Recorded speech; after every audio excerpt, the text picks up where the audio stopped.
नमस्कार। पूर्ण चंद्र कांडपाल जनजागृति का एपिसोड नंबर 1064 1064। आज ताने बाने की बात करता हूँ। रिश्तों की ताने बाने में जीवन की बेल को चलना होता है, उसी में वो पनपती है। पहले ताना बाना क्या होता है? करघे में जो ताना, लंबे धागे को ताना कहते हैं, जो चौड़ा धागा होता है उसको बाना कहते हैं। तो ताना बाना, वैसे हम साहित्य में इसको यार अच्छी ताने बाने में कहानी बनी गई है, अच्छी ताने बाने में कविता कही गई है, अच्छी ताने बाने में बात को उन्होंने बता दिया। ये भी एक ताना बाना ऐसे लिया जाता है साहित्य में, लेकिन वास्तव में ताना बाना करघे का होता है। लंबे धागे को ताना, चौड़े धागे को बुनाई करते समय बाना कहते हैं। तो आइए ये जीवन की बेल के बारे में मैं आपको बताता हूँ। तो रिश्तों को अगर आपको बचाना है ना, वर्तमान में खास करके, वैसे पहले भी, तो किसी न किसी को झुकना पड़ेगा, बल्कि सबको झुकना पड़ेगा। ठंडा होके दिमाग को शांत करके इस बात को समझना चाहिए। अगर आप रिश्तों के बेल के सामने झुकेंगे नहीं तो बेल सूख जाएगी और फिर आगे रिश्ते नहीं चलेंगे, चाहे वो रिश्ता कोई हो। और सबसे बड़ा रिश्ता हमारी माँ का होता है, जो हमारी माँ होती है, जो हमारी जननी होती है, हमें पैदा करती है।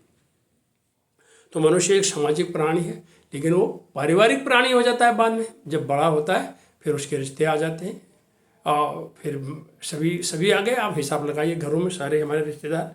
तो माता पिता हैं, भाई बहन, फिर आगे सास बहू का रिश्ता, माँ बेटे का रिश्ता, और घरवाली, शादी के बाद घरवाली जी आ गई, और पति पत्नी में कहा सुनी हुई।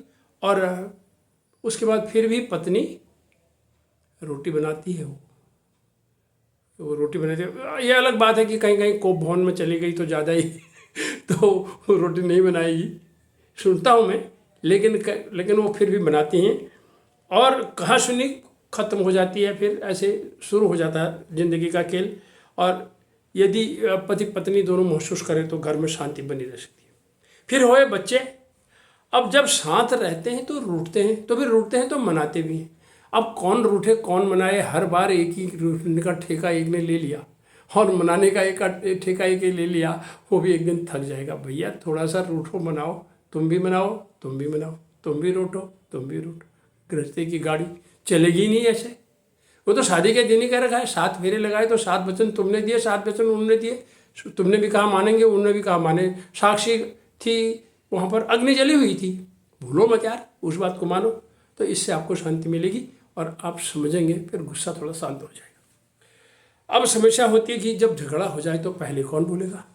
वो पत्नी बोलेगी मैंने तो झगड़ा नहीं किया, मैं क्यों बोलूँ? पति बोलेगा मैंने भी झगड़ा नहीं किया, मैं क्यों बोलूँ? तो फिर टन के रहो, एक कोने पर तुम टन के रहो, एक कोने पर तुम पड़े रहो।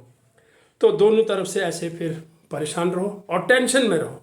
दोनों भी कहते हैं अकड़ ठीक नहीं, फिर भी अकड़े रहते हैं। वो भी कह रही है अकड़ ठीक नहीं, वो भी अकड़ ठीक नहीं, लेकिन दोनों ही अकड़े रहते हैं। परंतु झुकने में कोई तैयार नहीं होता है, क्योंकि दोनों का मूड खराब होता है, बहुत कठिन होता है उस समय दौर। तो डोपामाइन माइंड का बनना बंद हो जाता है, इस वजह से गड़बड़ होती है। अब एक और दूसरा देख रहा हूँ। बहू मायके से आई, सास के साथ थोड़ी टनका टनकी हो रखी थी, तो वहाँ से आई तो बहू ने आके प्रणाम कहा। और प्रणाम कहने के बाद सासू जी ने भी सौभाग्यवती बोलना चाहिए था, गले लगाना चाहिए था, हाथ रखना चाहिए था उसके सिर पर, लेकिन नहीं, सासू जी ने मुंह फेर लिया और उत्तर भी नहीं दिया। अब ये देखो अकड़ का एक नया नमूना। अरे भाई, एक अच्छा मौका था, उसने तुम्हें प्रणाम कर दिया। हमारे उत्तराखंड में इसको ढोक देना कहते हैं, वो पाँव छूती है। तो फिर कहा सुनी तो होती रहती है यार, जब तक जीवन है ये समाप्त नहीं होगा। और याद रखें, सास को ये भी देखना चाहिए कि ये उसके बेटे की पत्नी है। अगर बेटा दुखी रहेगा तो बहू दुखी रहेगी, तो बेटा कहाँ खुश रहेगा? भाई सोचो ना, अपनी ही तरफ मत सोचो, इससे ये तभी तो ताना माना है ये। और उसके बाद हम एक दूसरे का मन मानेंगे, मामला शांत हो जाएगा। जहाँ अकड़ होगी वहाँ खुशी कभी नहीं होगी, भला नहीं होगा, बर्बादी होगी और अंततः विनाश होगा। और देखिए, रावण झुक जाता तो लंका नहीं जलती, और दुर्योधन झुक जाता तो महाभारत नहीं होती, और कौरवों के वंश का नाश नहीं होता। अतः रिश्ते बचाओ, स्वयं को झुकाओ, माफ़ करना सीखो, माफ़ी मांगना सीखो। इन्हीं शब्दों के साथ यही जिंदगी का ताना बाना है। धन्यवाद। यही रिश्तों के ताने बाने को संभालिए। नमस्कार।